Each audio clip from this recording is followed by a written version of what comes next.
again, if you could help them find spaces that might be open next to you by raising your hand. We would like to have everybody sit down as soon as you can. There's some over there. It is with great pleasure that I welcome all of you this evening to an event that brings together people that are near and dear to us here in our Omaha area community, as well as people who are far and wide from us, watching us via the internet tonight as we stream live over Countryside's network on faithonline.org. We were extremely pleased when Beth Dotan, the Executive Director of the Institute for Holocaust Education here, invited us to collaborate with the Institute to host Holocaust survivor Robbie Waisman and his liberator, Dr. Leon Bass, in a special shared lecture. Please help me welcome Mr. Waisman and Dr. Bass.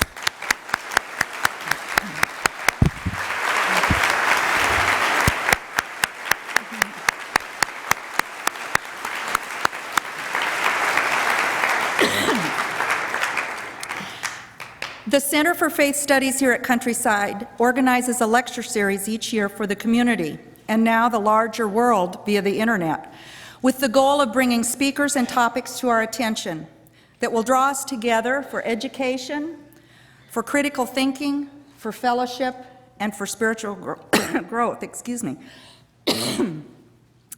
We have yet one more lecture in this current series, one I would direct your attention to in your program. Pulitzer Prize-winning journalist Isabel Wilkerson will be here on April 12th with an important and compelling presentation. Please read the flyer and join us that night.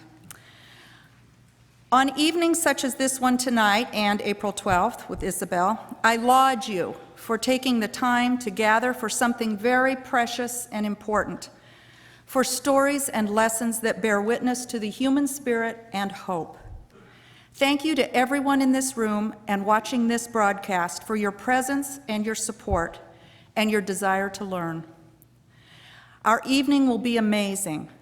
It will be even more amazing if not one single cell phone interrupts our speakers. So now is a great time to please turn them off. Thank you. After both speakers have given their presentations, we will have time for questions and answers. We have ushers with microphones who will come to you if you raise your hand. Out of respect for our speakers and our audience, we do ask that everyone uses the microphone so that we can hear clearly. Those of you watching on the internet can use the iChat feature beside the screen to send in your questions during the presentation. After our time for the Q&A, I would ask you to let Mr. Waisman and Dr. Bass leave the sanctuary first so that they can greet you in the foyer.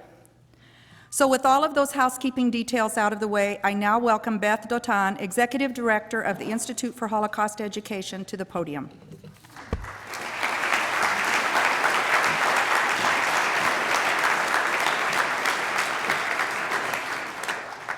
Well, it's a wonderful crowd here tonight, and we really, really appreciate that everyone has come from far and near.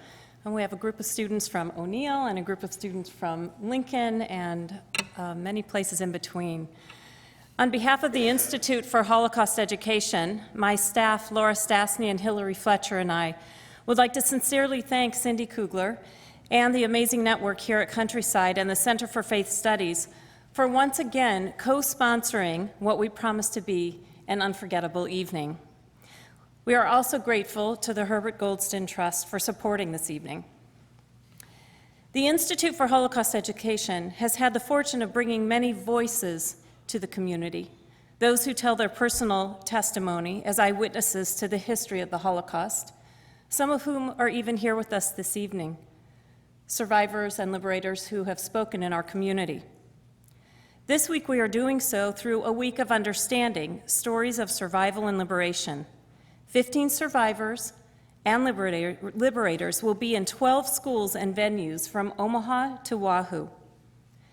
How important their stories are to us as we bear witness to their personal experiences. How humbled we are to share this community space with those who see themselves as ordinary, but who we know endured the extraordinary. On Wednesday and Thursday this week, the Jewish community will celebrate the festival of Purim, recanting the ancient story of Queen Esther and Mordecai and their courageous actions to save the Jewish people living in Persia from execution. Families and children will dress in costumes and celebrate Jewish freedom at that time. But we will also not forget the undercurrent of hatred and misunderstanding that brought about those events and others in our history. So too tonight will we hear from two individuals who beat all odds. Child survivor Robbie Waisman not only lost his family during the horrifying years of the Holocaust, but lost his childhood, his community, and the life as he knew it. Reuniting with one sister after the war, Robbie has survived to find a way to readjust and live after inconceivable years of Nazi terror. You will also hear from Leon Bass, who was a young African-American soldier during World War II, experienced his own bias and prejudice. You will hear firsthand what it was like for this young man to enter the Buchenwald concentration camp at the end of the war. Tonight, we will all bear witness to their testimonies and hear how it was possible for these two men to have met and encountered one another long after that chaotic time at Buchenwald. We will understand how they have helped each other to heal and move forward in their lives. We are honored to introduce Robbie Waisman and Leon Bass.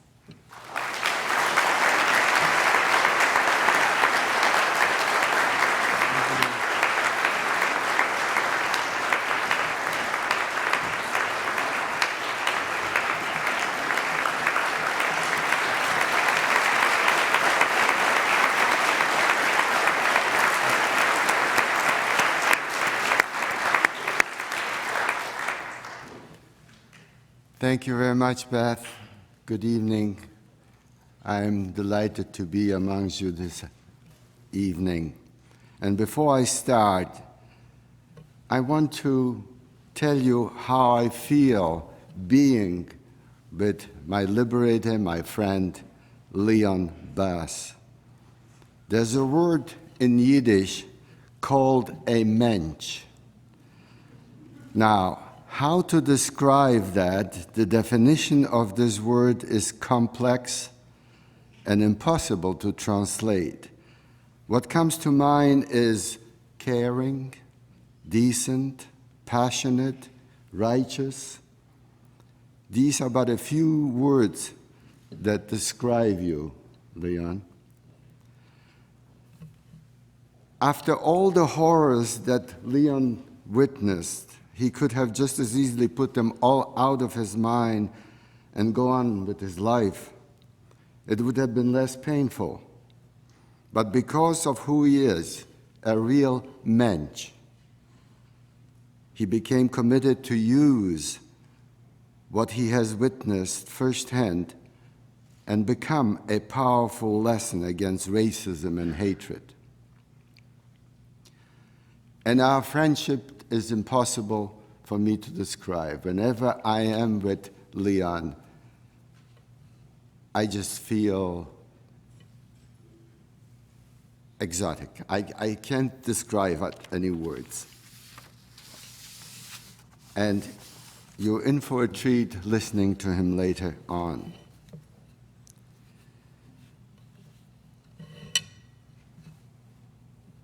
April 11 was the 66th anniversary of the liberation of Buchenwald.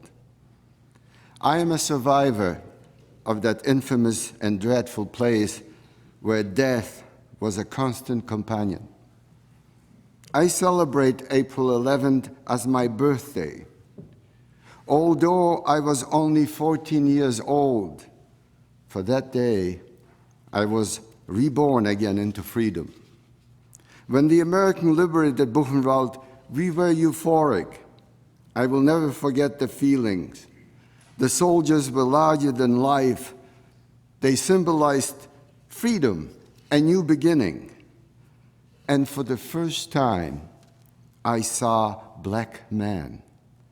And since I had been tormented by white persons, I had never seen a black person, I thought that angels must be black. I tried to speak to Leon and found no words. I had to communicate with him. I have to tell you that since we have cut up since then.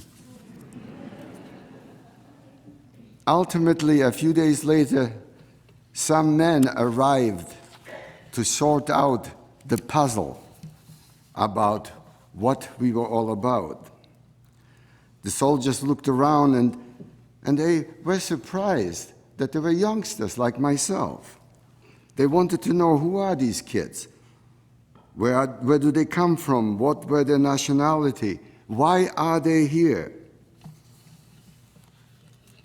Some men came later on and they began to make a list. And I remember when my turn came and they asked me my name, I blurted out 117 098 117 098. That was my number. My name as a human being erased. They were surprised. They say, we don't want your number. You have a name. What is your father's name? Etc. When I think back, it was an extraordinary time full of promise and hope, but it was also bittersweet. Those of us determined to survive had to focus all our efforts towards survival.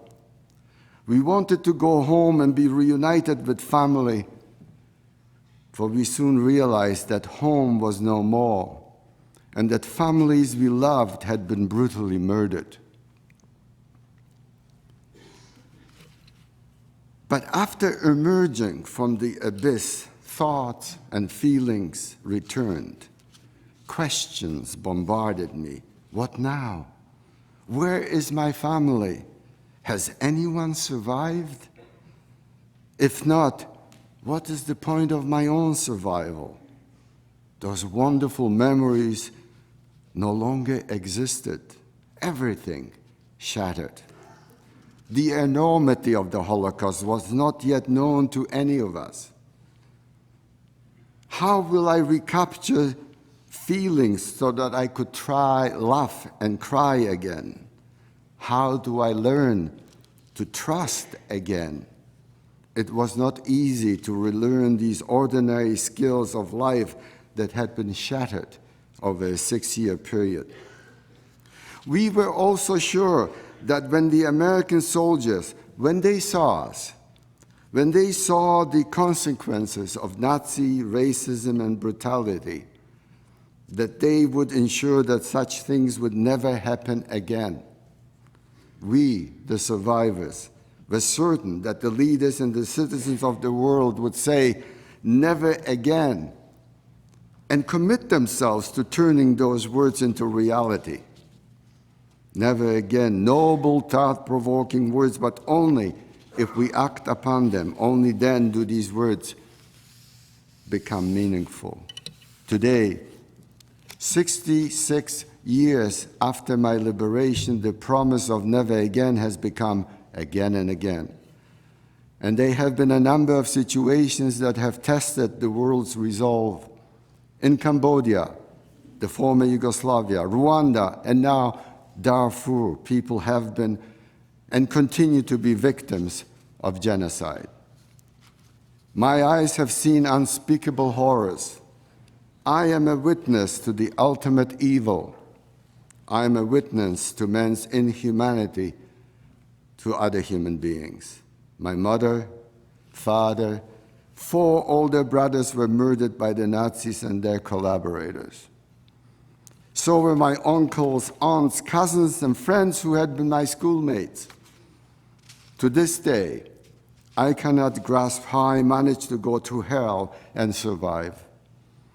I guess the promise of being reunited with family, all my loved ones, was the strong motivator for not giving up, for not losing it and falling into despair.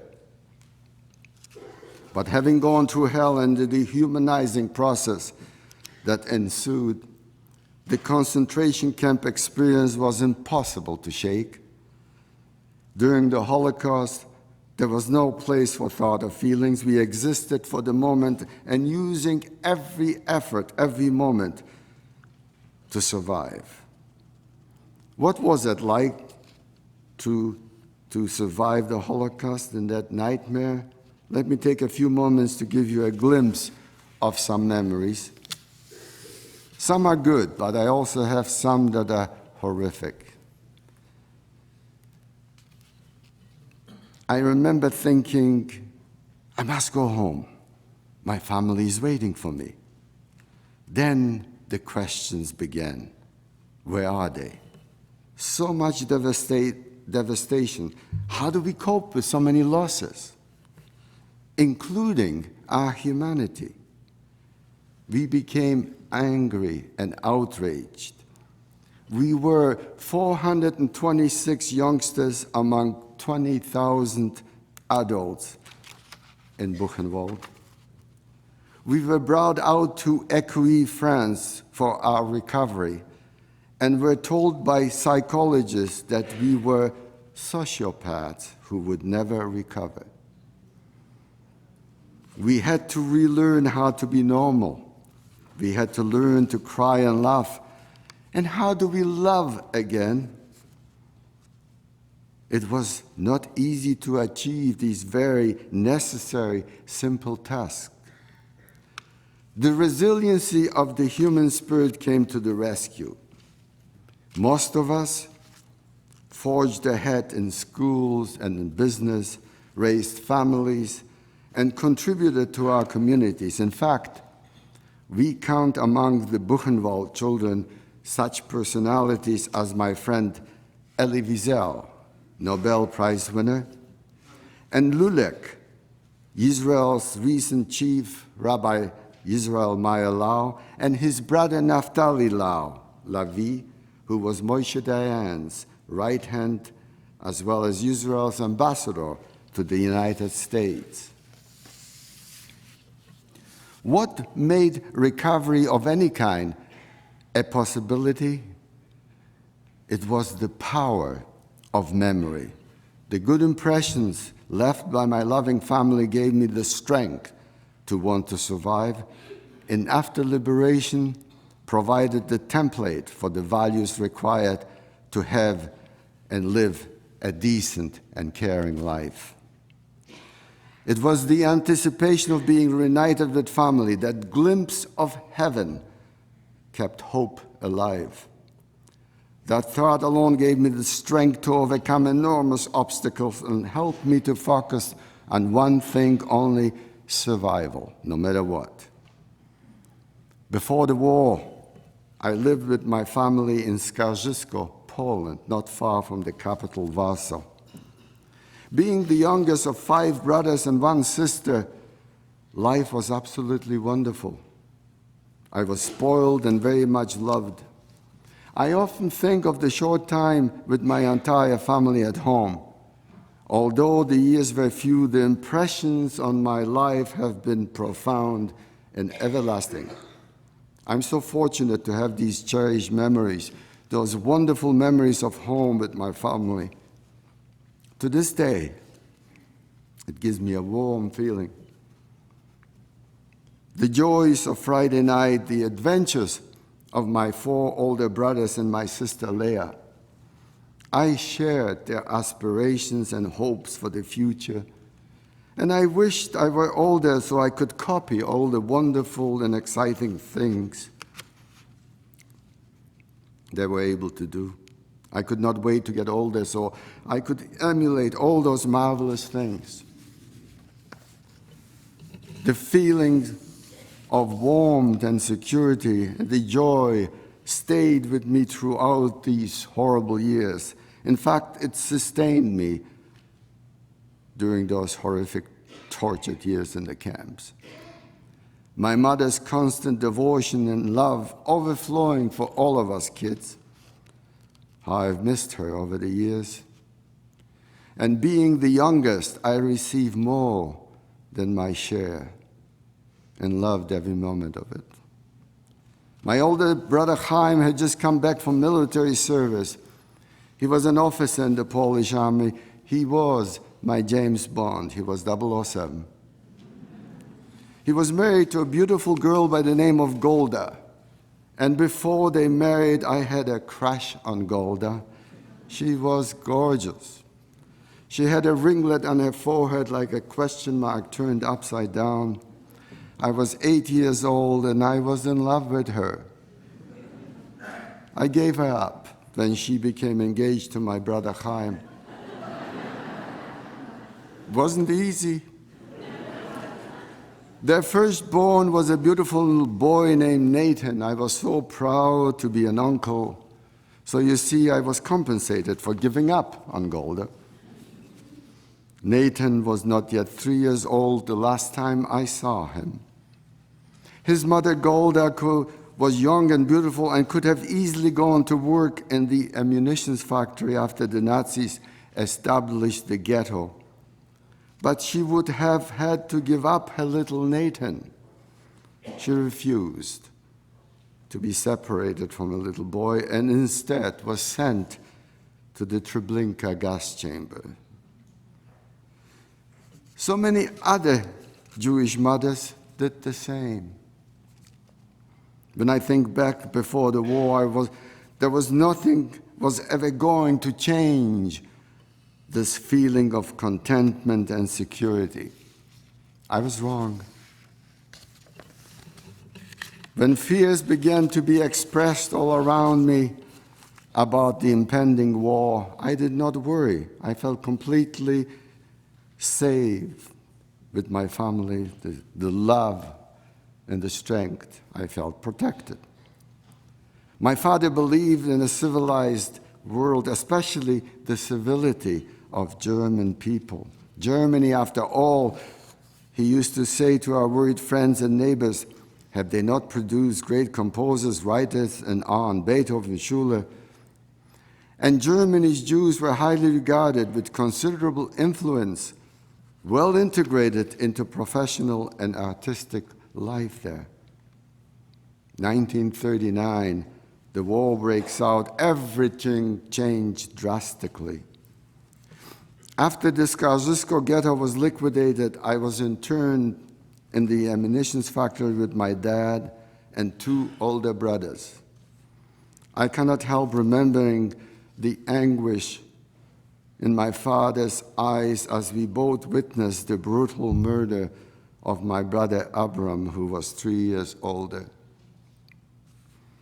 I lost all four brothers, but my brother Abram is particularly painful because I was there. I witnessed it. He contracted typhoid fever and could no longer work. And if you couldn't work, you were no longer of any use to the Nazis. When the SS guards selected him and put him on a truck, our eyes met, and we looked at each other. I had an overwhelming urge to join him, and I started to run towards him. I was stopped. Never will I forget the love and tenderness I felt for my brother Abram at that particular moment. He waved me away. He did not want me near him. He realized as our eyes met that I should not be with him. Being with him meant certain death, and he knew it. I wanted to reach him regardless. I wanted to go to him. I wanted to give him a hug. I needed to tell him that I loved him. Why had I not told him that before? They would not let me. So I watched the truck leaving the compound towards the forest nearby. Never will I forget hearing a crackling sound of machine gun fire. Never will I forget the devastation in my heart as I watched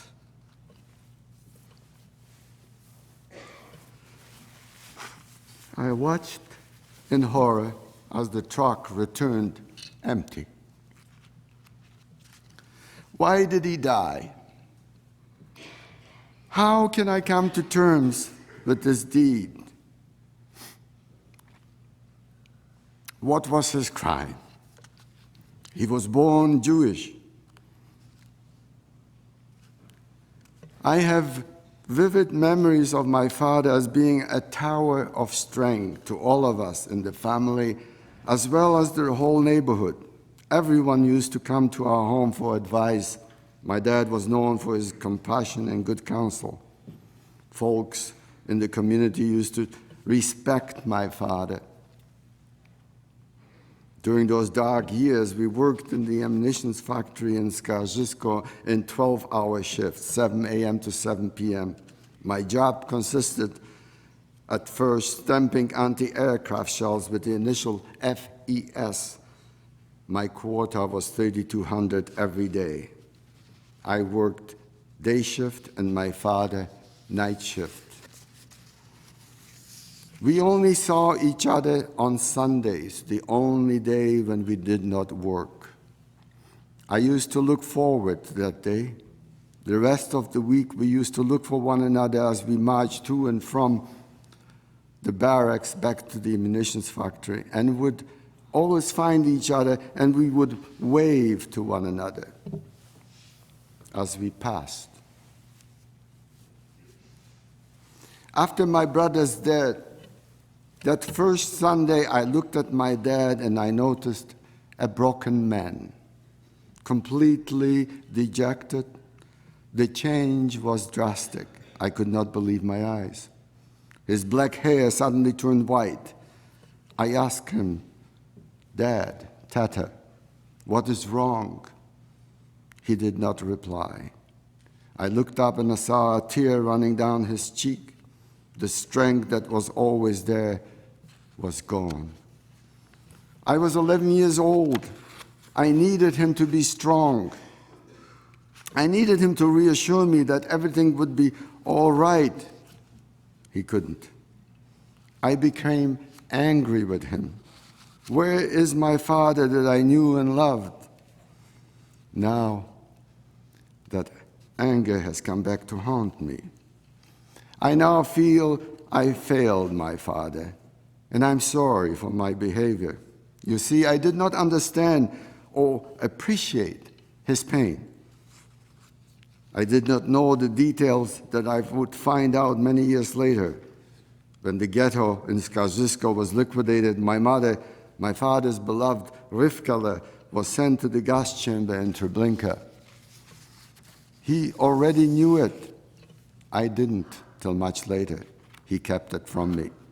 I only came to understand my father long after I came to Canada, long after I myself became a parent. Did I understand what it must have been like for a father to witness his child's murder? Many of these details became known to me many years after the war. 20 years passed. In Toronto, I met a friend of my brother Chaim who survived.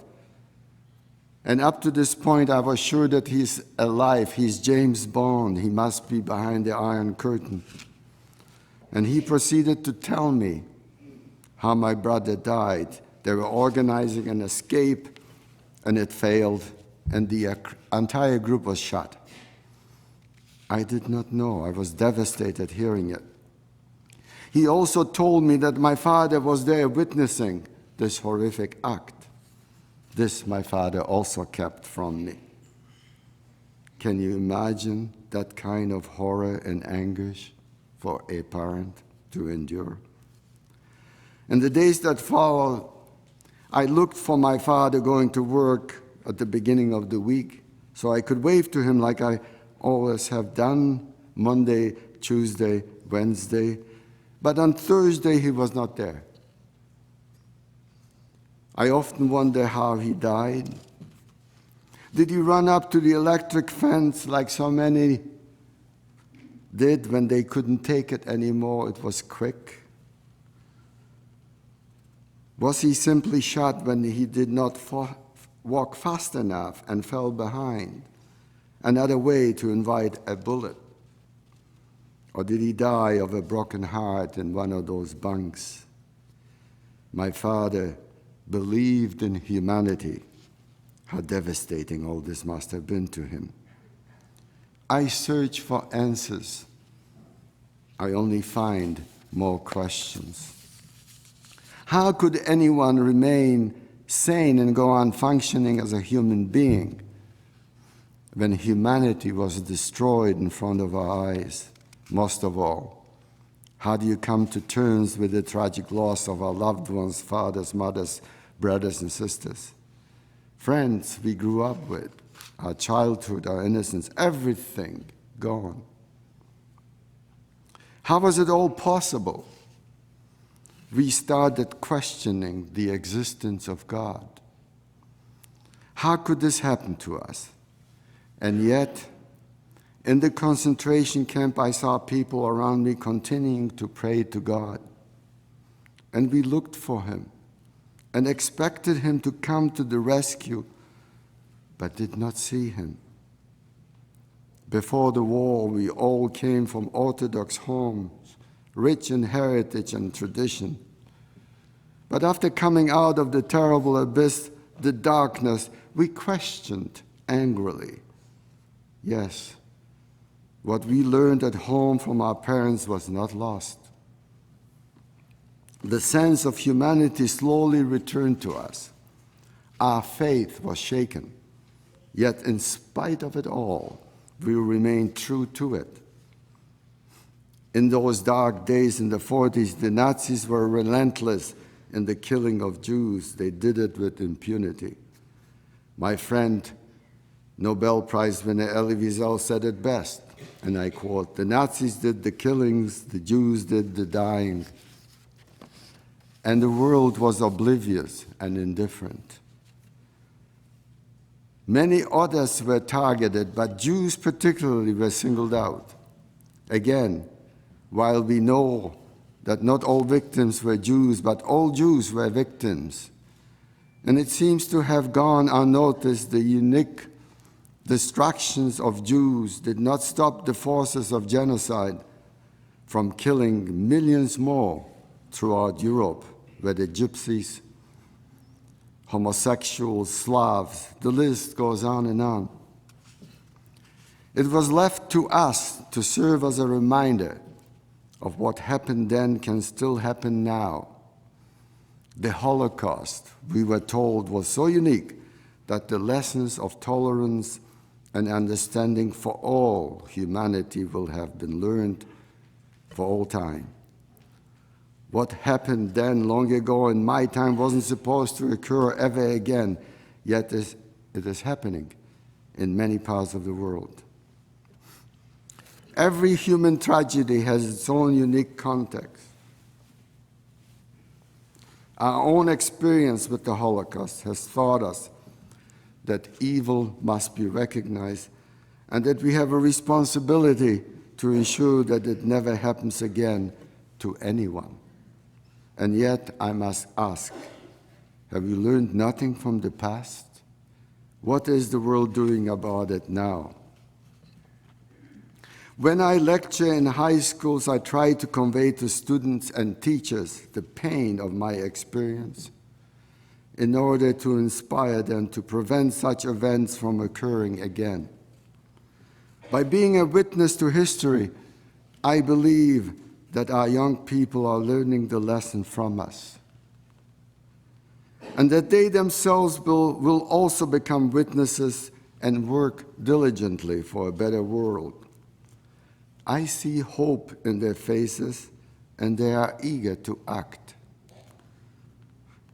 What must I tell you this evening? What can I convey to all of you here this evening? You already know so much about the horrors of the Holocaust and other genocides. What can I add to your knowledge? Perhaps this. I learned that children can grow old overnight. I learned that warm memories of a successful early childhood can sustain you in later life. I learned that staying silent after deep wounds internalizes the injury and that one heals better through sharing the pain with others. I also learned that the only way to counter Holocaust denial is to bear witness. as General Eisenhower did when he saw Buchenwald. He bore witness by gathering the German people from neighboring towns and villages, bringing them to the camp and filming everything so that he would be in a position to give first-hand evidence if these things ever in the future develop a tendency to charge these allegations merely to propaganda. I myself witnessed the filming in Buchenwald. I was there. I wonder if Iran's leader Mahmoud Ahmadinejad would like to have a viewing of this authentic historical film. Can you imagine that today, after all the undisputed evidence that exists, there are countries and leaders denying the Holocaust? Hatred and anti-Semitism is again prevalent in many parts of the world. I was sure that I would never witness it again in my lifetime. Words often fail me. What happened in Europe is proof beyond doubt of brutal evil existing even in a civilized society. It is difficult to comprehend. Forgetting the Holocaust is every survivor's greatest fear and simply not an option. Remembrance of the terrible events offers an opportunity to all of us to reflect on the moral responsibilities we have as individuals as well as governments. 6 million were murdered, of which 1.5 million were children. We can barely grasp and internalize the death of one only child, such as a car accident or other misfortunes we read in the newspapers. How can we grasp the death of millions? Having been one of the very few lucky enough to have survived, I can tell you without a doubt what the children still alive in Darfur and so many other parts of the world have on their mind. They simply want to live and have food to eat. I was in their shoes in the 40s and kept asking then, why do the Nazis want to kill me? What did I do? What was I guilty of? We were unable to find answers then, nor can we find answers today of why these killings of innocent children all over the globe is allowed to continue. Albert Einstein, who was a pacifist, said, and I quote, "The world is a dangerous place to live, not because of people who are evil, but because of people who don't do anything about it." We must rededicate ourselves to combat hatred, prejudice, and racism. 66 years have passed since the Nazi concentration camps were liberated. The end of the nightmare of the death camps did not come soon enough. I do not have adequate words to even begin to relate to what it was like, and I was there. I still have to pinch myself to realize that I lived through it. Furthermore, as I get older, I find it difficult to comprehend the enormity of it all. Here I wish to add that yes, we were murdered, but Jews also resisted. This year marks the 67th anniversary since the Warsaw Ghetto Uprising. On the eve of Passover 1943, it started. One of the most symbolic battles of World War II and the first popular uprising in a Nazi-occupied city. Through active resistance, Jewish fighters managed to delay the Nazis' final liquidation of the ghetto for nearly a month. In Vilna and Białystok and Belsen, it gave everybody the courage to raise in other places, in forests.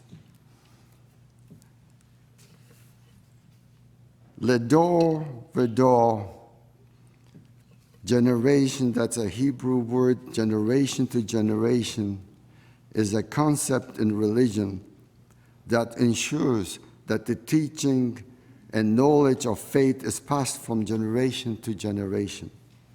We must follow this guideline of tradition with respect to Holocaust remembrance. The world must learn from the past in order to make this a better place for now and the future. We must teach compassion. We must eradicate racism and religious persecution. We must teach ourselves, teach our children. Each generation must learn. This evening here in Omaha, you are following this long-held Jewish concept and tradition. And it makes me very proud to be with you here in Omaha. Tibet, Dalton, Hillary Fletcher, Laura Satsny, the Kleinbergs, Dr. Fred Cater, his wife, Sarah, B. Karp, Rachel Rosenberg, Lou and Rose Leviticus, did I pronounce this right? And so many others. And of course, there is the liberator, Roy Long, to join forces with Leon. I will always admire and respect your dedication to remembrance and education of the Holocaust. Your good deeds promote to everyone understanding to fight against hatred, intolerance, racism, and indifference. And that is love of the highest form. The Holocaust will always remain a powerful lesson against racism and hatred. And we must always continue to reaffirm our commitment to uphold human rights for all and to value diversity. As survivors of the Shoah, it is our sacred duty and obligation to speak for those that perished. And those of us who were children, it is particularly meaningful to do this in honor of the memory of the 1.5 million Jewish children brutally murdered.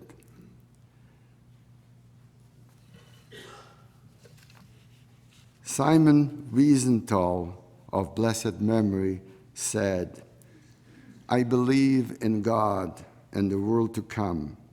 And when they ask me, 'What did you do?' I will say, 'I did not forget you.'" And I want to end with my friend Elie Wiesel's words. Zachor, remember, for there must be hope in remembering. Thank you.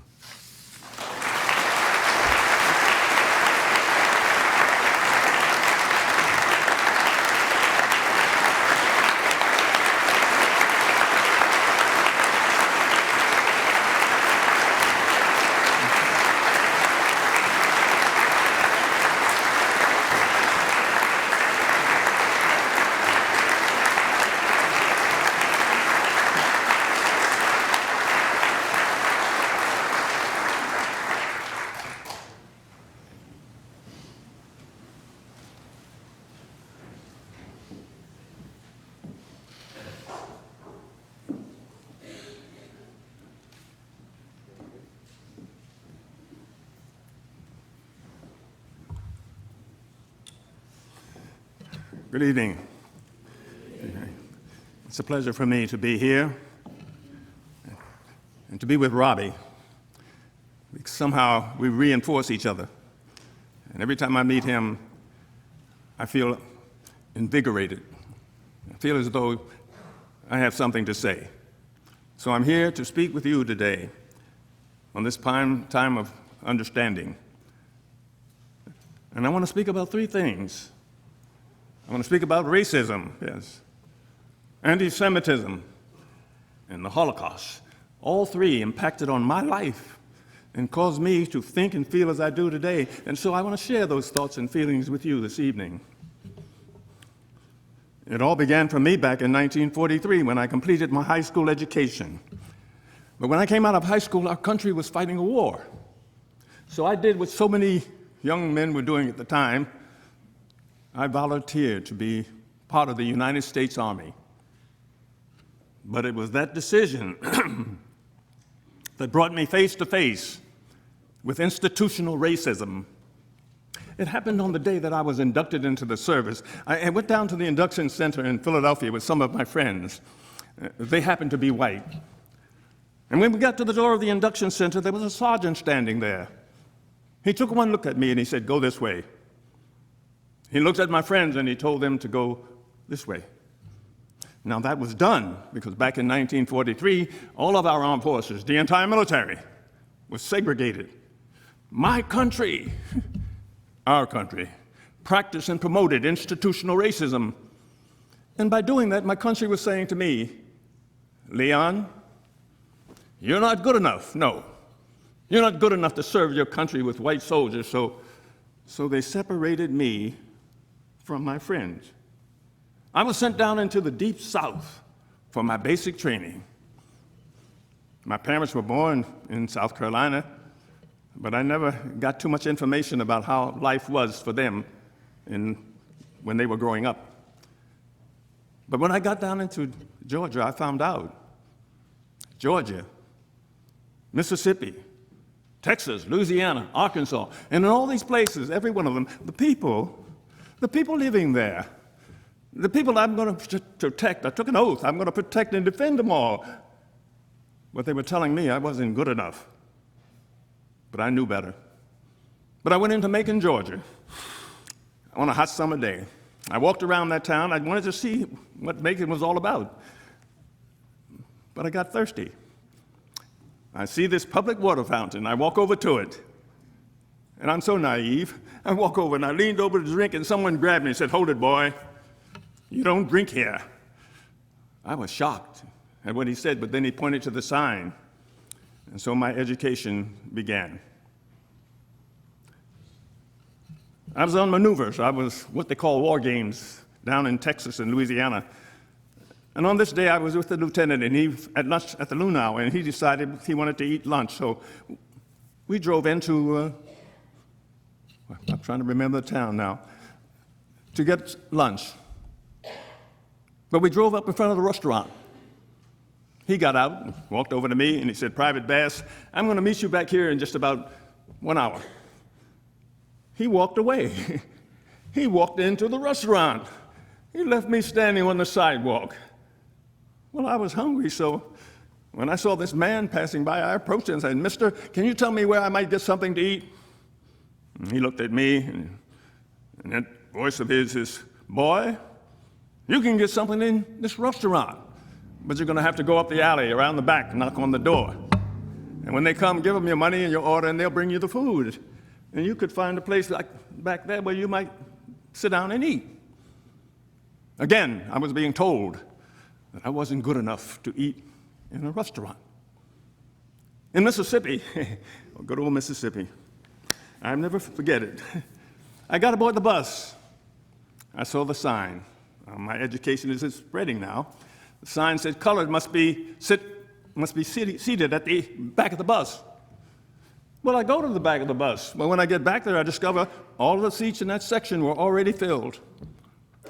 And so on that day, my friends, and I kid you not, on that day I stood up for more than 100 miles.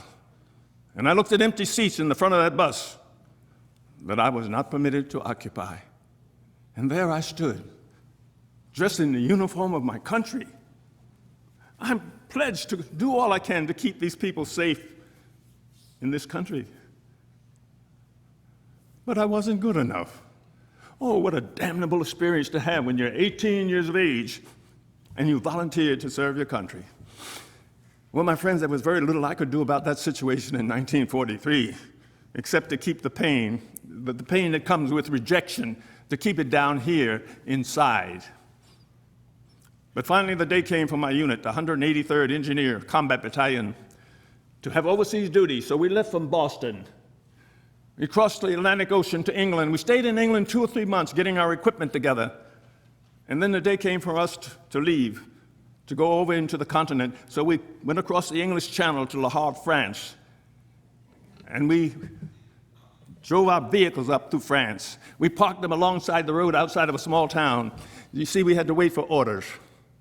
Orders that would tell us what our responsibility was going to be in the war. This was 1944. It was in December. The temperatures were well below zero. Snow was everywhere. But we waited. We waited. And finally, orders came down and said that our battalion would be attached to the Third Army under the leadership of General George Patton. Oh, but just at that time, things began to happen. Things which we knew nothing about. The enemy, in one last desperate attempt to try to win the war, that enemy had been searching, probing. They were looking for the weak spot. There was one weak spot in our front lines, and they found it. And when they did, they made it a counterattack. The weather was against us. The skies were overcast. Our airplanes couldn't fly. And so, therefore, they made their attack. And they pushed our soldiers, and all of them, they pushed us back, back. They created what we call a bulge in our front lines. So those of you who are conversant with history, you'll know that I'm talking now about the Battle of the Bulge. Well, it was into this battle that we had our first commitment. We had to go up into Belgium. We had to go to a small town called Montalange. It was small, but in that town there was a bridge that had been destroyed completely by the enemy, and it was our responsibility to rebuild it. And we had to do this. Oh, yes, we had to. Because you see, down the road into Luxembourg, there was another small town called Bastogne. And in Bastogne, there were soldiers. These were all American soldiers. They were trapped in that town. Their lives were in jeopardy. The enemy was all around them. So they needed help right away. Well, help was on the way. Tanks, guns, men, ammunition, all of that and more. We're going up, being sent up to Bastogne. But in order for them to get there, many of them would have to cross this bridge in Montalange.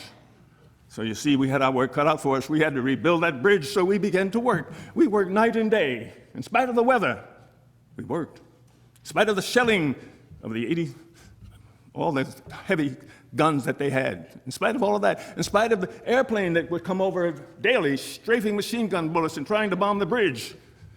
In spite of the landmines that were just about everywhere. We worked on the bridge.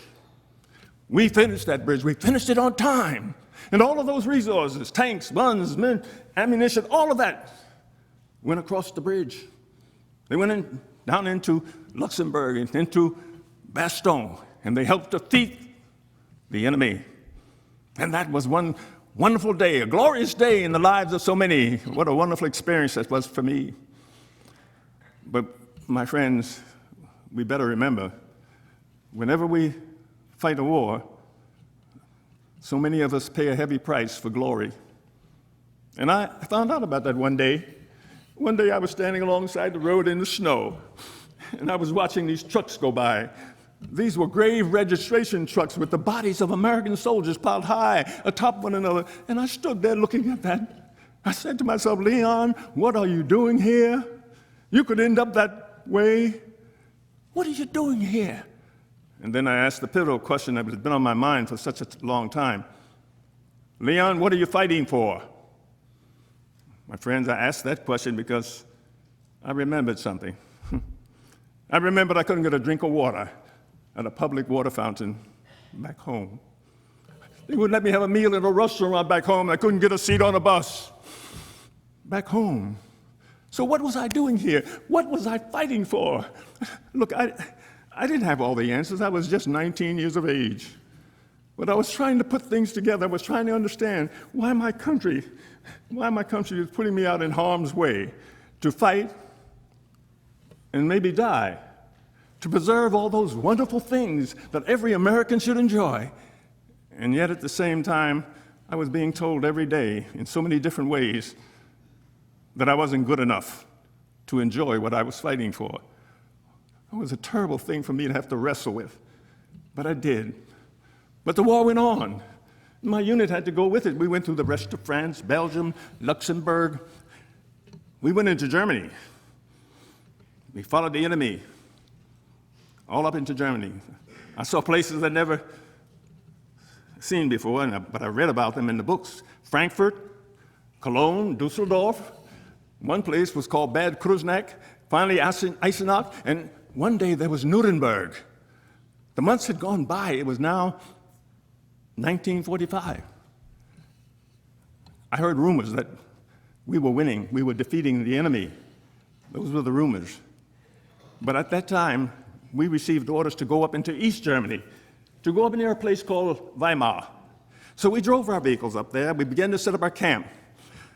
But right away, a lieutenant who was in the intelligence reconnaissance section for the battalion, and I was in that section, he came over to me and two others. He said, "Come with me." Well, we followed him. We got aboard the truck. But I leaned over and said, "Sir, where are we going?" He responded by saying, "We're going to a concentration camp." "A what?" I said to myself, "A concentration camp?" I didn't know anything about concentration camps. In all the training that they had given me, no one ever mentioned concentration camps. But on this day, in April in 1945, I was to have the shock of my life, because I was going to walk through the gates of a concentration camp called Buchenwald. And you got to remember, and you got to believe me, I wasn't ready for that. I was totally unprepared for that kind of an experience, but I can never, ever forget the day. That spring day in April when I walked through those gates, and I saw in front of me what I now call the walking dead. I saw human beings that had been beaten and starved and tortured and been denied everything that would make life livable. There they stood in front of me. They were skin and bone, with skeletal faces and deep-set eyes. Some of them were dressed in ragged pajama-type clothing. Others were naked. And I could see the sores on their bodies brought on by the malnutrition. One man held out his hands. His fingers had webbed together with the scabs that come from the sores brought on by the malnutrition. Oh, I said, I couldn't understand this. I'd seen death and dying. Yes, in the war I saw death and dying, but nothing like this. And so they stood there and they started to stumble forward toward me. And as they did it, they began to speak in so many different languages. I couldn't understand any of it, so I began to step back, but I stopped. I said to myself, who are these people? What have they done that was so terrible? By anybody, why would they put them here in this condition? I didn't know. Look, I was totally ignorant of what was going on. But gradually, my education continued. And there was a young man nearby. He was younger than the others and probably hadn't been in the camp too long, but the thing about it, he could speak English. Yes, he was very good at it. And so he began to tell us about Buchenwald. He said these people were Jews. They were gypsies. They were Jehovah's Witnesses. Some were Catholics. They were trade unionists, communists, homosexuals. Oh, he went on with a litany of groups that had been placed in the camp by the Nazis. And I submit to you this evening that in my judgment, the Nazis placed them all there because the Nazis were saying none were good enough. Therefore, they were not fit to live. They could be terminated, murdered. Wow, this was all beyond me, but I had to see more. I just knew I had to see more, so I walked about the camp, and the young man directed me to a barrack where the men would live, crowded in. I opened the door. I stepped across the threshold, and I closed the door, but I couldn't go any further. You see, the odor, the stench that comes from death and human waste, it was overpowering. It was awesome. I stood there holding my breath. Now, I knew I couldn't stay. I had to leave, but I turned. Before I could step away, I looked down, and there on the bottom bunk was a man, an emaciated, skin and bone human being. He was on a bed of filthy straw and rags, and he was trying so desperately to look up at me with that skeletal face and those deep-set eyes, but he was so weak. He had been starved for so long. It was a struggle for him trying to look up at me.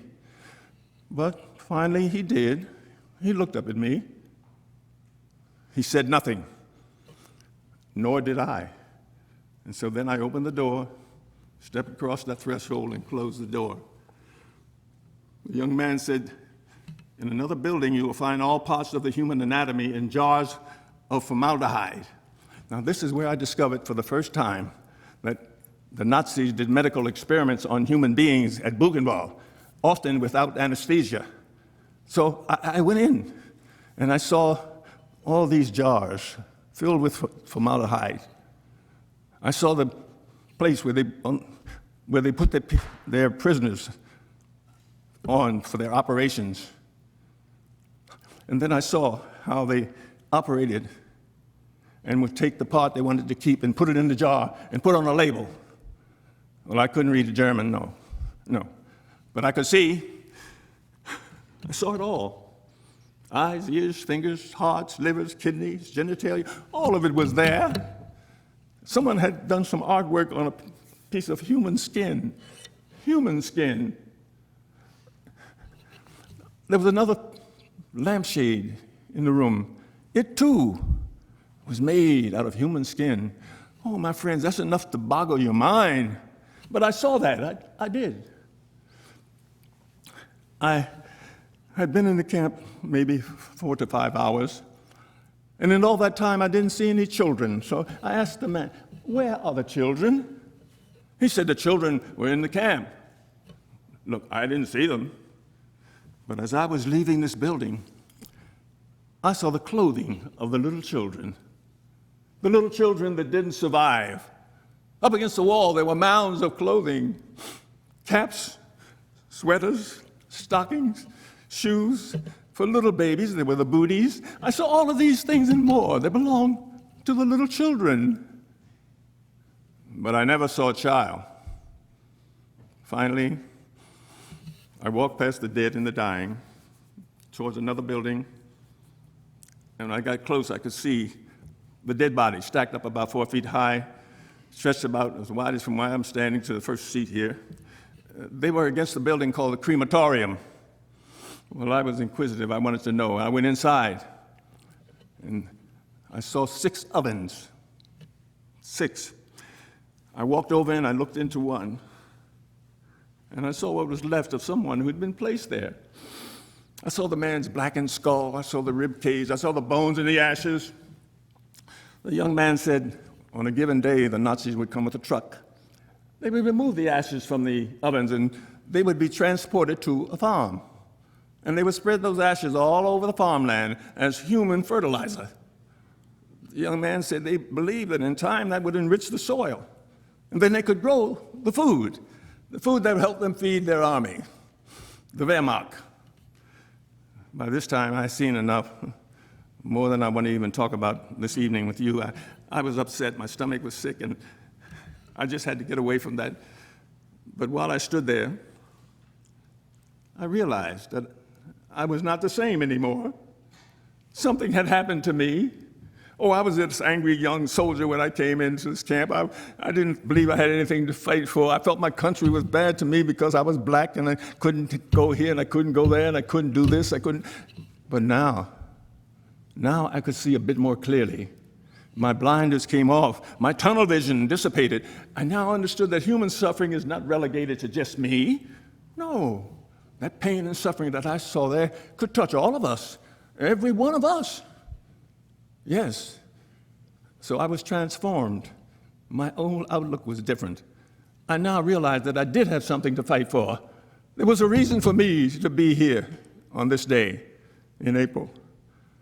Because not just for all the things you do when you fight, but because I was able to see and I could understand. That's the key. I could understand that things shouldn't be this way. And somehow, because I was wanting to get home so badly, I said, dear God, if you just let me get through all of this and get home, I'm going to try to do something. I'm going to try to be a better person. But I didn't know what I could do. I was just 20 years of age. My friends came back to the gate. We all got back aboard the truck, and we left that place in silence. No one said a word about what they saw that day at Buchenwald. The war ended in about 2 weeks after that. And then I was thinking I was going to go home. The Army had a different story. My unit was disbanded. I was sent down into the Philippines because we were going to invade Japan. I said, it never stops. But I was two days on the other side of the Panama Canal when our country dropped the bomb on Hiroshima and Nagasaki. And I said, oh, maybe. On the first bomb, no. On the second, yes. The Japanese capitulated. And then I began my long wait to see what day I was going to go home. Finally, my day came, and I got aboard the ship. That ship took about 30-some days. They were still zigzagging and going home because they didn't know whether all the Japanese knew that the war was over. But every day I'd go up on the deck and look to see if I could see the coastline of my country. Every day was a disappointment. But one day I did go up. And on that day, I saw the shadow out on the horizon, and I saw a little smoke going up somewhere. Then I heard the music, and then I saw the dancing girls, and I knew I was home then. Oh, man. So that was a wonderful day. And believe it or not, it was my birthday. I went in, I was 18. I'm coming home, I'm 21. What a blessing. 2 of my brothers in the Navy, 2 others in the Army, 1 in the Merchant Marine. We all were in, and we all got home safely. So I was so overjoyed at that. But now I got to put my life together. What was I going to do? My parents always had a dream that one day I would go to college. Eh? Your parents had a dream too. And like my parents, they worked very hard to see that it would come to fruition. But I had doubts. In high school, I did all right. I got out. But I had a party time, Hey, great day at school. But you pay for that later on. So I took a test down at Temple University. They would test all GIs if they wanted to come in, and they wanted to see if you had the ability to do college work. And here I go. I took a chance. I took the test. But the day before, I was in Boston visiting a friend. On my way back, I got near Philadelphia, and I remembered, oh, the test, I've got to take it. And I got off the train and ran I made it in time. And I took the test, but I fell asleep halfway. You pay for a good time, don't you? And I woke up and I finished the test, and I left, and I kept wondering, did you make it, Leon? I don't know. I came back, and the lady looked at my test grade, and she looked at me, and she said, young man, you have the possibility to do college work with effort, but not here at Temple University. Well, sometimes you get so despondent, you say, I'm not going to do this, I'm going to give. No, I couldn't give up. My mom and dad wouldn't permit that. My father was a deep old Southern boy, and he said to me, son, keep your hand on the plow, hold on. I said, Dad, what? I know he was giving me the message. Go on back. I didn't pass the test the first time. You know why? I didn't study. Now, I know all you young people know what I mean when I say that. I know everybody here took a test, maybe some of the older folks like me. You take a test, if you don't study, you're going to fail. I went back the second time, and you're supposed to make 80.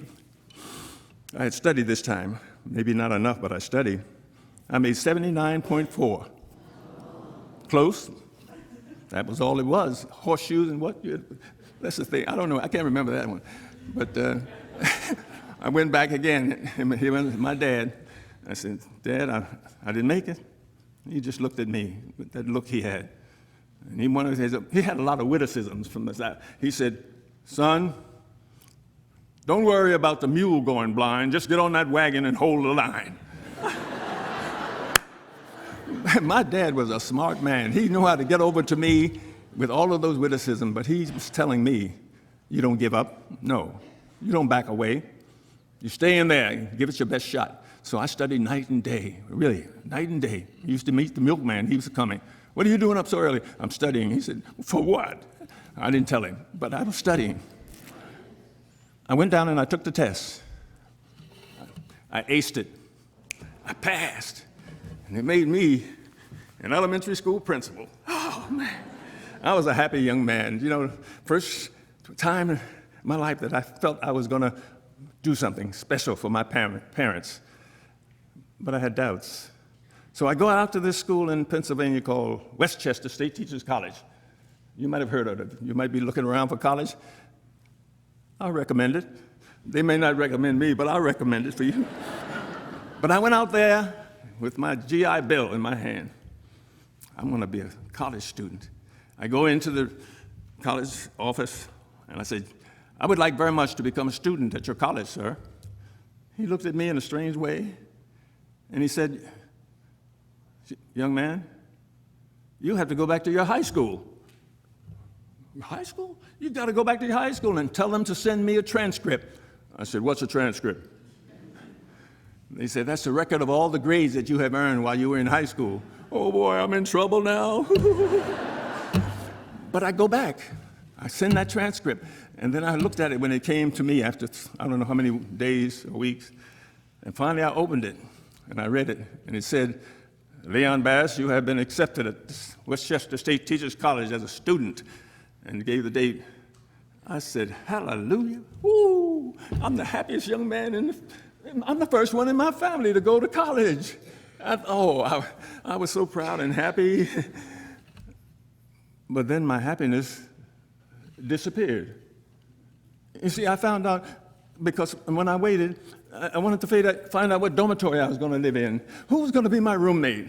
This was an all-white school. There was very few blacks in the school. But I waited, and I found out that, no, I wasn't going to be living in the dormitory. I wasn't going to have a roommate. I couldn't eat in a dining hall. They kept saying something that they had been doing a long time ago, back near the Civil War, when they had this ruling, you're not good enough. Oh, my goodness. I could stand up here now and tell you I was angry, but that would be an understatement. I was more than angry. I was furious. Oh, I'd been reading books now. One of my favorite authors was James Baldwin. You might have heard of him. He wrote a book, and I read it, and one of his essays, and he said, to be black and in America is to be in a constant state of rage. Oh, I knew I was moving in that direction. But thank God I had wonderful parents, mom and dad. You know, when you're 18, you don't think they know very much. You get to be 21, they're the smartest people in town. Mom and Dad sat me down, and my dad said to me, son, I don't want you going out to that Westchester running your mouth, thinking you alone are going to change this world. He said, oh no, that's coming. That day's coming to change, but you got to be ready for it. So your priority now is to go to college and get your education. And so I listened to my dad, I swallowed my pride, and I told him I would go to college. I did. I went there. And I think after 2 years of being in college, I decided one day I'd go up to the movie, the Warner Theater in Westchester. I went in there and I bought my ticket, and the usher pointed to some steps that led up to a balcony. Oh, he was telling me I wasn't good enough to sit down on the main floor. He should never have done that. I had enough. I just walked past him. I walked into that movie, and I sat down in the middle on the main floor. That was my protest. I was telling him and everybody else, look, I'm good enough. Well, you do things like that when you're upset, you know, a little angry. But then you start thinking, and your nerves take over. And my nerves were saying, Leon, you're not graduating college, you're going to jail. And those people would call the police in a minute. They would come, right away. So I was nervous, but nobody came. Nobody. The movie ended, those people got up to leave. Well, so did I.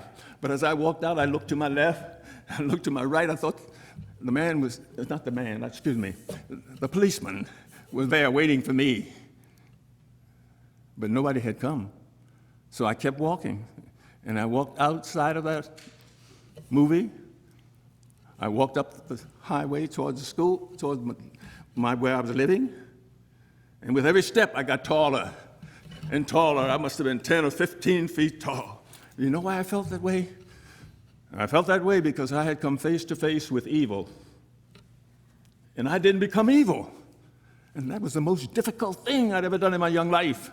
But what a joy when you think that you've done the right thing, even though it was very difficult.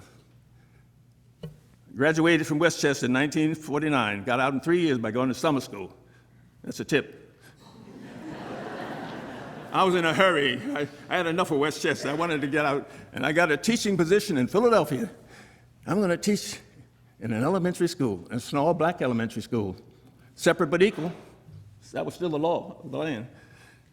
I had a 5th grade class. I had 49 students in my class.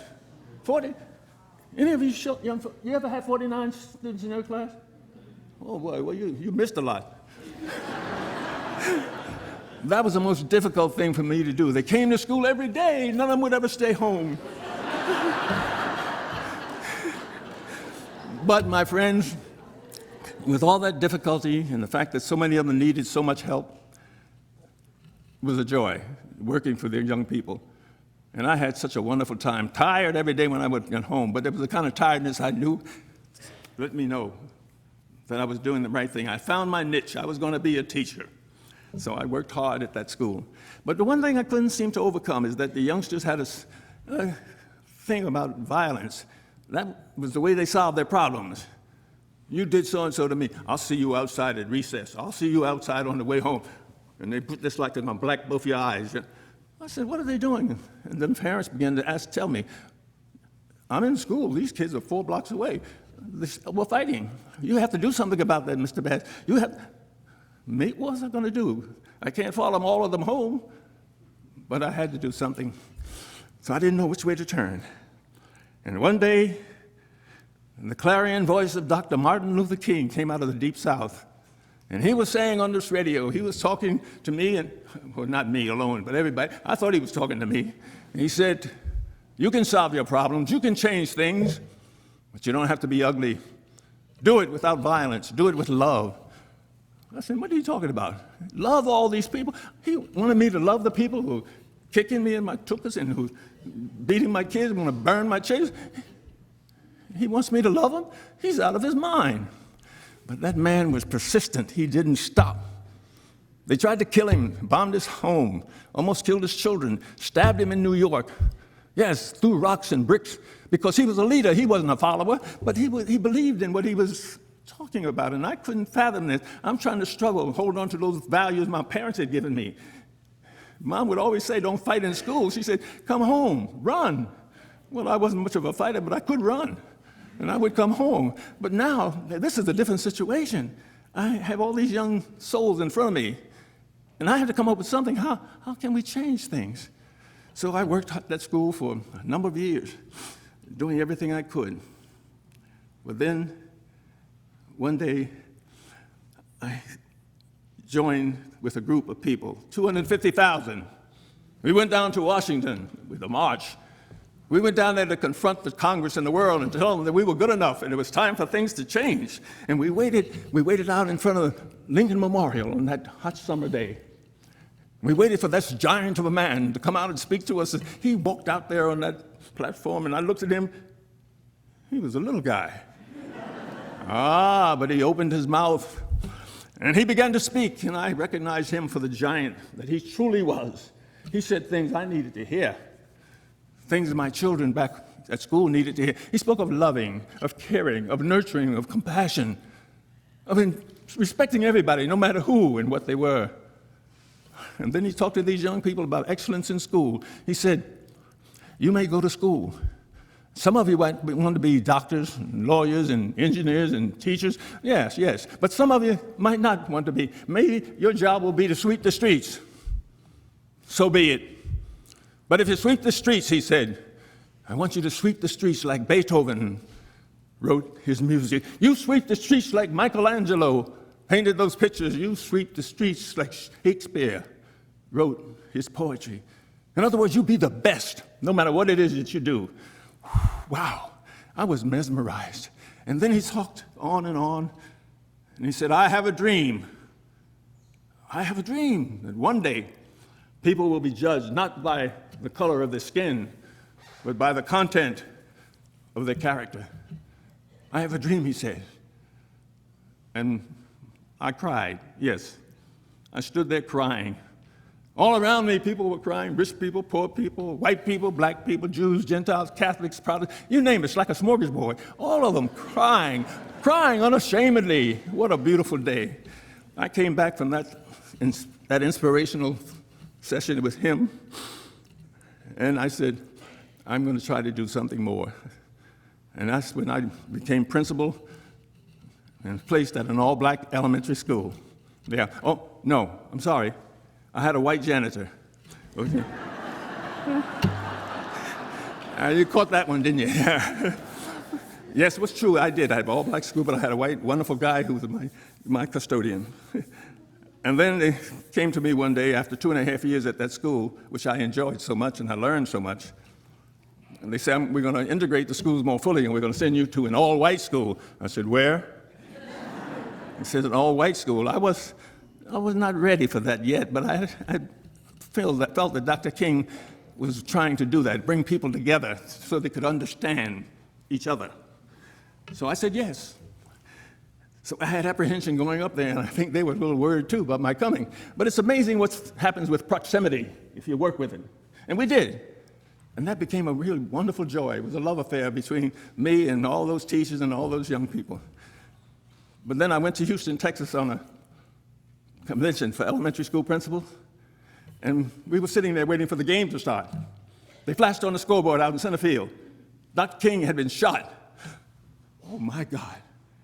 And the people around me from that neighborhood tend to say, good, good, we got that SOB, we're going to get the rest of those songs. I couldn't believe what I was hearing. And then the flash again on the scoreboard. Dr. King was dead. Those people stood up and began to applaud. Oh, well, I left that place. I went back to my hotel. And like so many Americans, I watched the TV, and I saw what was happening in the big cities all across this country, burning, looting, killing, everything that was diametrically opposite from Dr. King's philosophy. People were in desperation.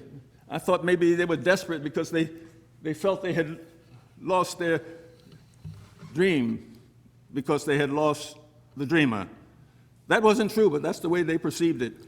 Well, it took me 2 or 3 months to get myself together. And then I got a letter a telephone call from the superintendent of schools. He said, Leon, come to my office. Well, I go down. And he said to me, excuse me. He said to me, I have a high school, sir, that needs a principal. I thought about you. Would you be willing to provide the leadership that school needs? Right away, I became suspicious. He's offering me a high school when I know so many of my white friends that were waiting for one. And I said, I bet it's bankrupt. But no, I said, sir, what's the name? He said, it's the Benjamin Franklin High School. He was talking about the toughest school in the city of Philadelphia. Toughest in the country in 1968. There were no girls in this school. No, these were all young men. Bad dudes, too. I mean, bad young men. Excuse my rhythm talk. I get that way once in a while. But they were bad when I went to school. You see, we used to play football against them. How many? Oh. Always happens. Anyway, they were tough because we played football, and they used to cheer and say, if you win the game, we're going to win the fight.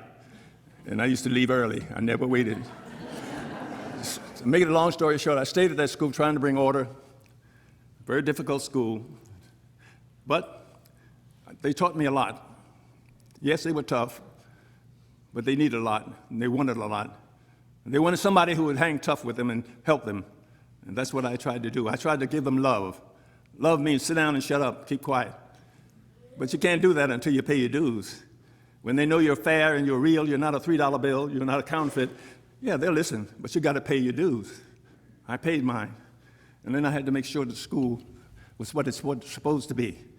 And I wouldn't permit any of this profanity, none of this fighting. Oh, I had to go to court so many times because I locked them up. I was for real. I love you, baby, but you come here with a gun, I'm going to send you to jail.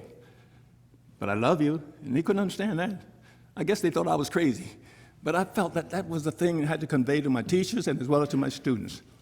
And one day as I walked around the school, I saw this big guy behind me.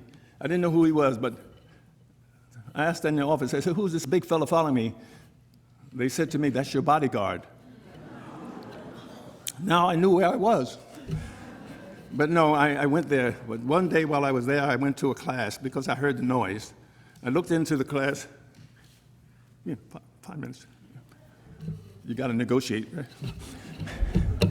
I went into a class, there was a lady there. She was trying to talk to these young men. They were very tough and not listening. They were rude.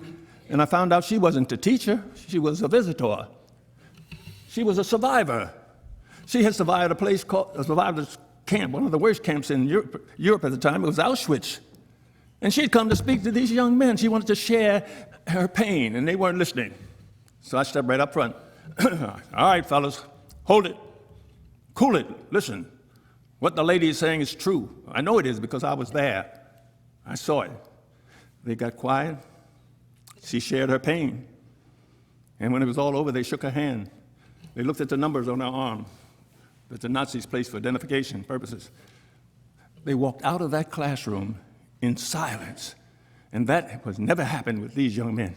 And I knew because she came up to me, tears in her eyes, and said, young man, you've got something to say. She had talked to the teacher about me. She said, you have something to say. You should tell people what happened to you in the Deep South. You should tell them about what you saw at Buchenwald. This was 1971. I've been speaking ever since. I traveled all over this country, Canada, Ireland, all over to the Bermuda and places like that. I go everywhere. I want to speak to everybody, or young, old, white, black, doesn't matter. Is it easy? No. Is it a joy? Yes. But everybody is not in love with you when you go out to effectuate a change. You try to make a change, you better be ready, because you're going to have pain that you never created. No. So you have to answer the question. The question is this: will you dare? Will you dare to stand up and speak out for people who are less fortunate than you? Somebody's being bullying. Will you be able to stand up in the playground and say, hey, Henry, you're my best friend, but you don't do that? That takes courage. When the neighbors say, oh, look at the people living across the street, they're going to change the neighborhood. You say, wait, Mary, you're my friend. We play bridge together, but that talk is not right. Well, they might turn to you and say, well, you're not right. We're not coming back here anymore. So what you do, you have to answer this question. Is the price too high? Is the price too high to stand up for what you believe is right? I don't think it is. But if you dare to be a Daniel, if you dare to go into the den of evil and stand up for somebody who needs your support, your love, what a wonderful joy you have. Oh yes, you have to think about it, because the price may be the loss of a job, the loss of a friend, maybe some other kind of loss. I don't know. Where do you stand? This is a time where we're talking about understanding. Look in the mirror, make an assessment. Who am I? Where am I? What am I doing? Then you do that. If you do, then I want you to remember the words of my great writer, James Baldwin, who said, either we love one another, either we hold to one another, or the sea will engulf us, and all of the lights will go out. You and I, we have an awesome responsibility. We must keep the light shining. Thank you for listening. Thank you very much.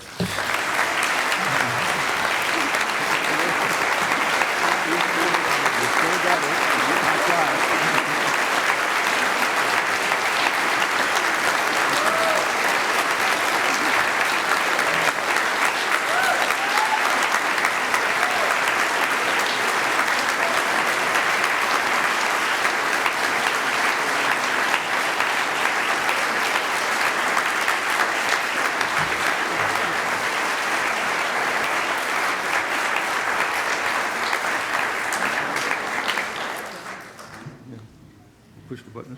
For those of you that can stay for some Q&A, we invite you to take your seats again. Our ushers are around with microphones. And if you want to raise your hand with a question, we'll go from there.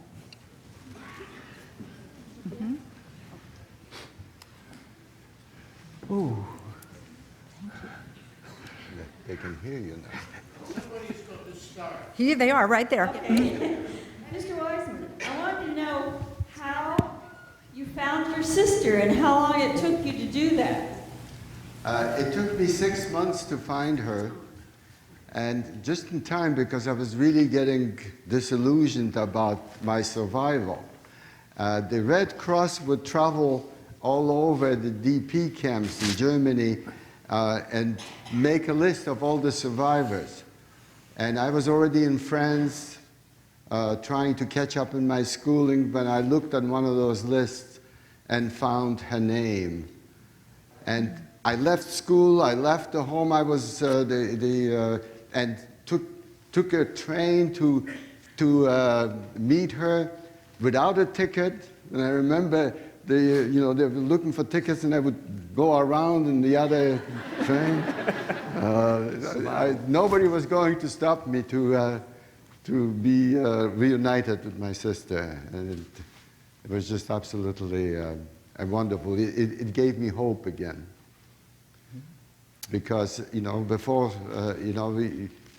after surviving the Holocaust, when we looked at the enormity of it all, many of us, including myself, actually, had I known at the end result that so many of my loved ones would have been, brutally murdered, the will to survive would have been gone. And I think, and it was at that point that I understood why people were running up to the electric wire to end it all. Okay. Yes. Thank you. I'll be fast. I'm Elsa, and I'm your age, both of your age. I am from Latvia, and I've been in Omaha for 60 years. I still speak with an accent. And I look at life with Latvian eyes. Your story in Germany is exactly correct. That's how it was. I was there. I was in Leipzig. American Army came in, black soldiers. I saw the first black man. And then they gave it to Russia, East Germany. And I know exactly what the Jews and the Poles who went through. I was not the victim.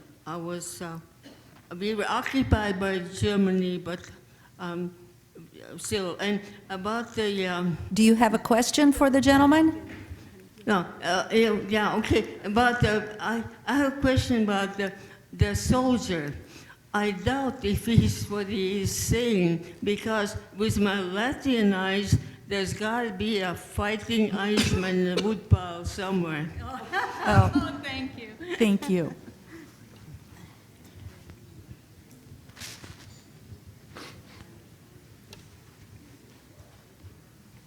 How and when did the two of you link up? Robbie, how and when did the two of you link up again? I'll take that one. Oh, you want to take that one? No? Yeah. No, you can stay seated. Oh, That's fine. okay. Yes. Well, we linked up in a strange way. I was negotiating with people in Vancouver to come and speak at their college. And we got everything going, and I was saying, yes, I'm going to be there. When the fellow said, wait a minute, there's somebody here that knows you. I said, I don't know anybody in Vancouver. And he put him on the phone, Robbie Waisman. And Robbie said, I know you. I said, no, I don't know you. And he kept saying, you were my Messiah. You were my liberator. Oh, God, he was so emotional. I said, wait a minute. This has got to be up something. All these years, 1945, and he's telling me he remembered me. I don't remember him. I saw all of these people. I didn't. And it's because of your incident with this lady that came to your school. Yes. That the B'nai B'rith published this in a B'nai B'rith magazine. And I saw his picture as a soldier. And this is how I recognized him. Okay? That was the and link. I said, that's the soldier that I was trying to communicate with and touch. And there was also another soldier that was a photographer. His name was Scott. I didn't know his name or anything. And of course, we thought that these soldiers that came in to liberate it, particularly the black soldiers, that this is a mirage. It's not happening. These are not real. And this is the reason I went up to wanted to touch him, to make sure that he was real. The same thing with the jeeps that were coming in. Are these actually real? And another incident that happened is that one of the soldiers began to speak in Yiddish, and he says, "I am a rabbi." And again, that also convinced me that it's not happening, because a rabbi in a uniform, he doesn't have a big hat and black trousers and a black coat. And a beard. And a beard. And so nothing seemed real. And it's just wonderful. And to be again reunited with him, because up to that point, I did not speak about my experiences. But I had promised to one of the elders in the dark in one of the, in the camp, "Hey kid, if you survive, remember, tell the world what you have witnessed." Because there was no instant television and so on like we know today. If something happens in one of the countries, we know immediately. And so by meeting Leon, and also by experiencing, there was a teacher in Eckville, Alberta, in Canada, who was teaching his young students that the Holocaust was a myth, it didn't happen. And so I remembered the promise I made, and I thought it was time for me to contribute back. And when I do this on behalf of the 1.5 million Jewish children that weren't as lucky as I was. I represent 7% of Jewish children that survived. If the war had lasted another 6 months, I wouldn't be here. Wasn't I supposed to answer questions? Yes, you did.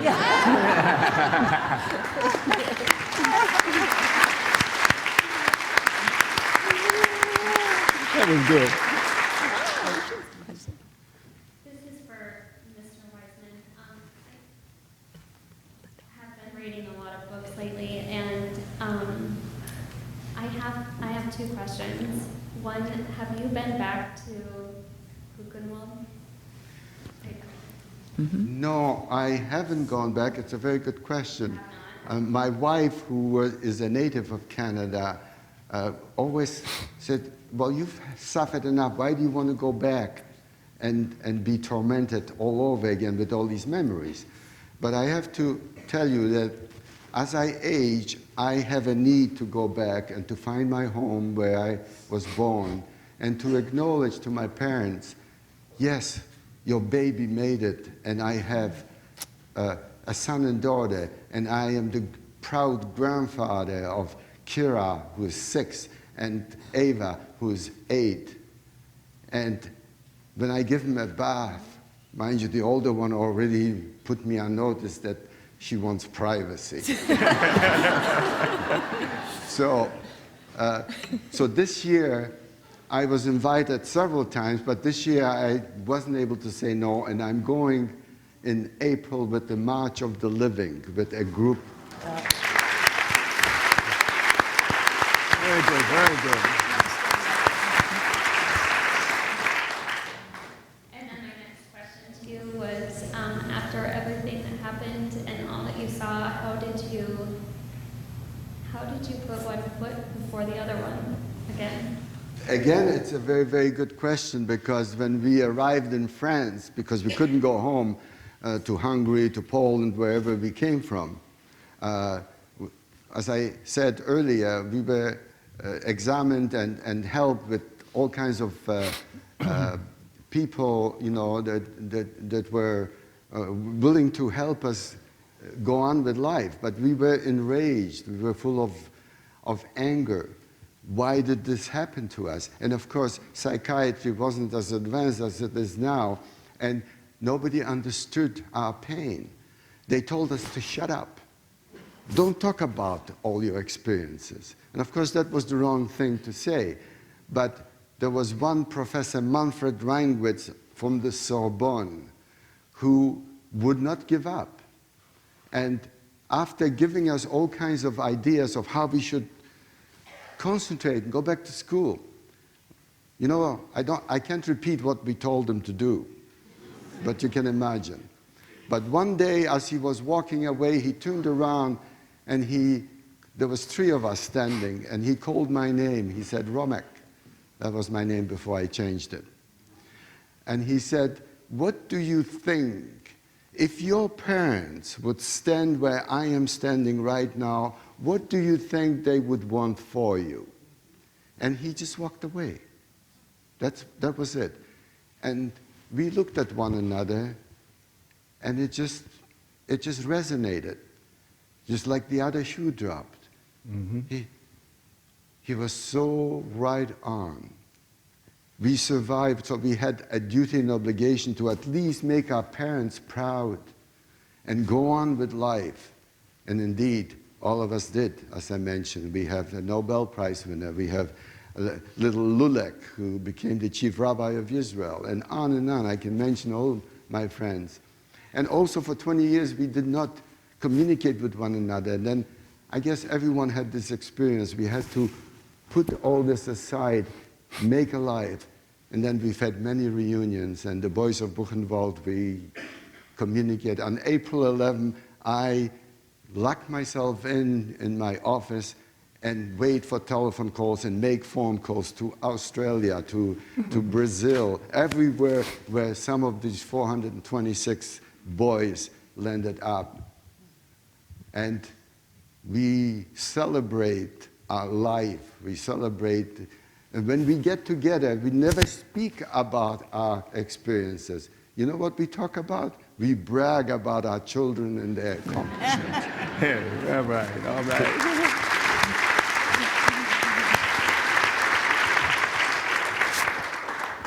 Good evening.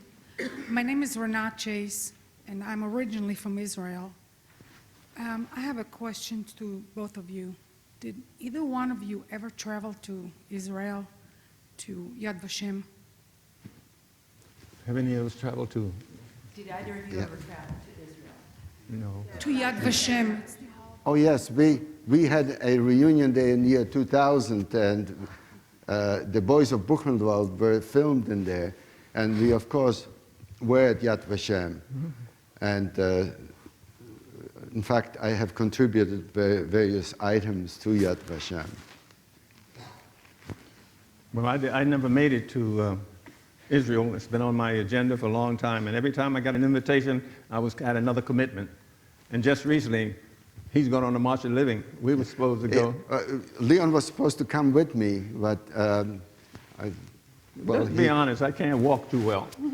There's a lot of walking, there's a lot of walking to be done. So, yeah. But I'm not giving up on you. Oh no, I'm going to get better, and I'm going to make that trip. You know, and I want to go to Israel to see Yad Vashem, but I've been 4 or 5 times to the museum in Washington, D.C., and spoken there so many times. And yeah, I'm trying to keep my hand in. So you can look for me. I'll be there. Yeah, good question. Thank you. Were you ever able to recover any mementos, pictures, or anything from your childhood? Oh, what a good question. You know, my father had the foresight, and he put some photos in the lining of my jacket and some jewelry. And when you get into a concentration camp, the first thing that they make you do is you undress and you go through a shower and leave the clothes behind. And I think that the Nazis realized that there is valuables in these clothes. So I could never recover my clothes. So if you're lucky enough to come out of the shower, because a lot of the showers were disguised as gas chambers. They looked like showers. And so I remember being in one of those the first time I lost my clothes and looking up at the shower heads and waiting, is the gas going to come out or the water? And when the water came out, we all had a sigh of relief. And then, of course, you walk out on the other door, and there's a pile of clothing, and you grab whatever fits. But I lost mine. I don't miss the jewelry, but those photos, I would give anything to have. I have to rely on my memory to see the face of my mother, on my dad, and my brothers. I have one picture of my brother time, I'm James Bond. Somebody after the war was walking in my town of Skarżysko and walked by a photographer's shop, and there was my brother's picture as a sample. And he knew my sister, so he sent us a copy. And I look at that picture every time. It's in my office, it's in my bedroom, and I look at that picture, and every time I pick, particularly now as I age, there's this pain. What his son might have been by now, his little Nathan, and all this taken away from us. And the photos of my other family, oh, what I wouldn't give to have it. So it would be the most precious thing I would have.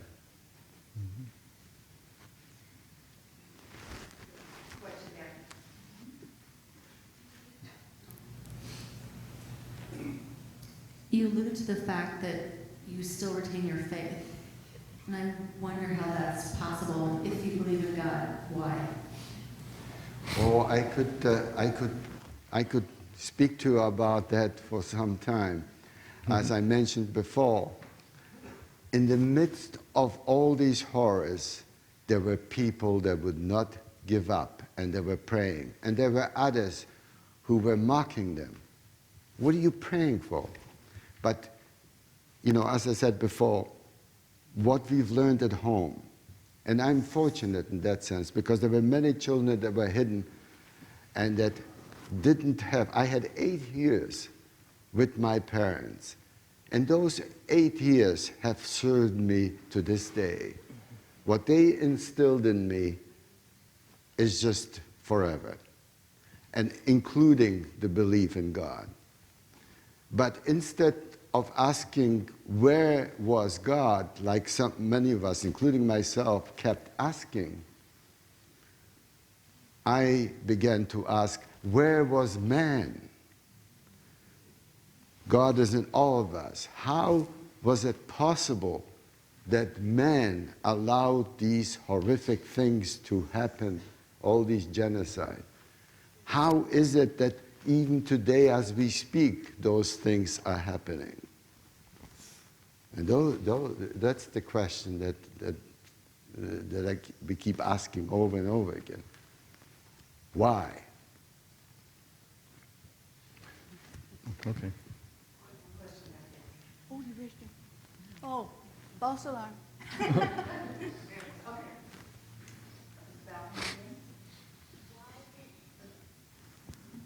Why did you change your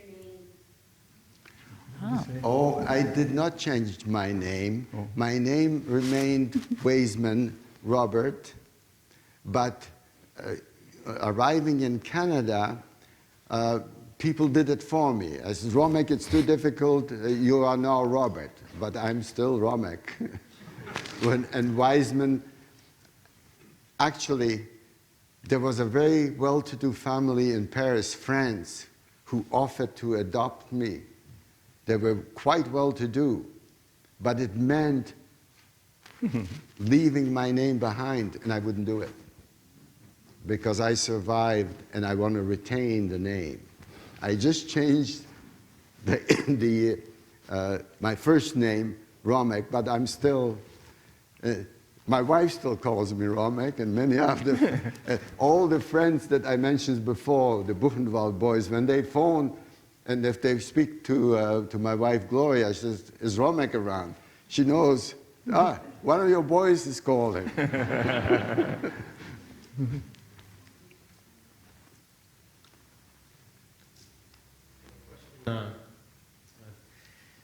Viktor Frankl had mentioned that in his camp,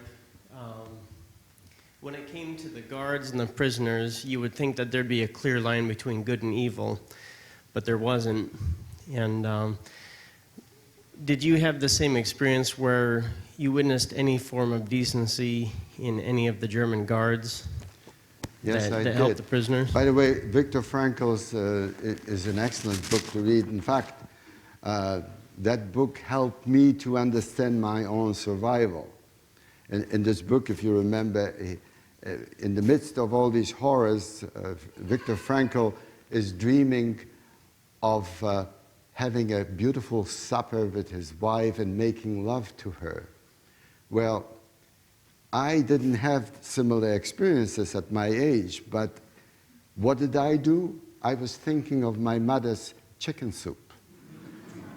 And that sort of, took me out of the reality and dreamt of having this someday again. Yes, there was one, before arriving to Buchenwald, we were in a place called Ph.D, and we were digging anti-tank ditches. And we worked in pairs. And the man that I was working with had enough of it all, and he threw his shovel down and turned to me and says, "It's all yours, kid," and he walked away. And one of the SS guards asked him to stop, and he didn't, and he took his rifle from his shoulder and shot him. And everybody started working that much faster because usually it didn't stop with one killing. I felt his rifle, his butt, on my shoulder. And I looked up and he motioned me to follow him. And I was sure that he didn't want me to fall into the ditch and he's going to kill me somewhere else. And as I was walking with him, he had a knapsack close by. He bent down, not a word, pulled out an apple and gave it to me and screamed at me to get back to work.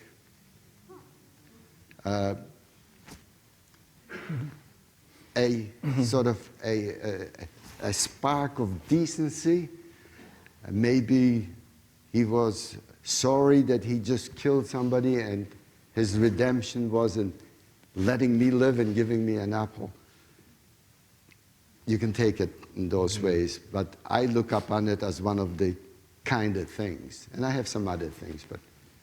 I wanted something to say about faith, God, My mother never went to church that I know of. My dad would take us when he was home from the railroad. He was a Pullman porter. And he'd take us in and we'd wear these little short pants and sit on this mohair and they'd stick all into you. I'm looking up at this guy they were saying was Christ. He had cross, hanging on a cross, blood running down. I never understood what it was all about. And the preacher was not reaching me. And I didn't enjoy it. But then my mother went out and got religion. Ooh, she went to some meeting. She came back and she dumped it on all of us, I was the most receptive, I guess. I went with her to the church, and the people there were wonderful. They represented all of the things that you're supposed to do, feed the sick and to take care of the hungry, all of that and more. And I said, yeah, this is great. But in the process, they would stand up and testify and say, if you don't believe in Jesus as your personal Savior and all of that, you're damned. And I said, wait a minute. I'd been reading and I understood what was happening.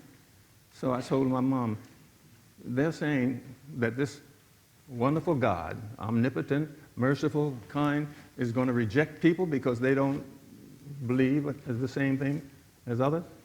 And she just looked at me. I said, I can't go to this church anymore. She never said a word to me. From that day on, I never went to the fundamental church. Mom was a wonderful woman. She knew that I had to make a choice. I was at that age. I went all through the wards searching, trying to find something that was going to sustain me, something I could lean on when I needed support. And I couldn't find anything until I went to a place where I was trying to buy a home, and everybody was rejecting me. My GI Bill was there, and they wouldn't even talk to me. And I was getting desperate. And one day I got a place, and somebody said it's open housing. So I went there. I went inside, and the people were so nice. What a change. What a different atmosphere. Showed me pictures and everything, took me out to this ranch-type home, which seemed just the thing my wife and I wanted. And I said, now, who are the people that built this house and said it was open to everybody? He said, they were Quakers. I said, who was a Quaker? What's a Quaker?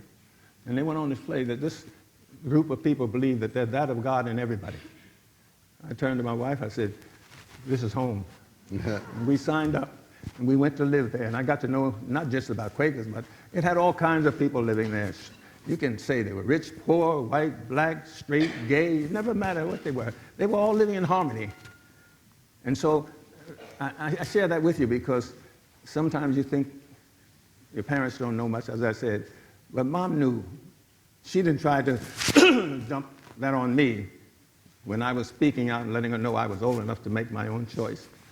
You got to keep that in mind when you deal with your children. You know, listen to them, please. Okay. I just have very quickly another incident. When we had enough munitions loaded on a wagon, I was sent to the office to get a bill of lading. And there was a blonde lady who never spoke to me. She wasn't allowed to speak to me. I don't know if she was German or Polish. She was blonde, but she had, you could see the tenderness in her eyes, the way she looked at me. But one day, she gave me the bill of lading, and she screamed at me, "Rouse!" and some other things. And I remember going out with the bill of lading, thinking, "You were so kind. Wow, why are we all of a sudden so bitchy?" And lo and behold, I come out and I feel that there's something underneath the bill of lading. And I open it, and it was 2 pieces of bread, butter and jam. That sustained me for a week.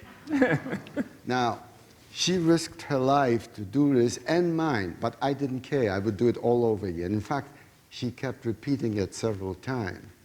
Now, I don't know her name, but if I did, I would find and propose her name to be honored at Yad Vashem as a righteous among the nation, because what she did was huge. Mm-hmm. You know, she might have saved my life, you know, from hunger. Mm-hmm.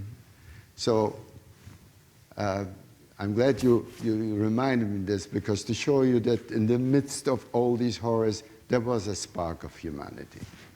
I think these stories of hope and decency and faith are a wonderful way to end our evening. Thank you for sharing everything. Thank you.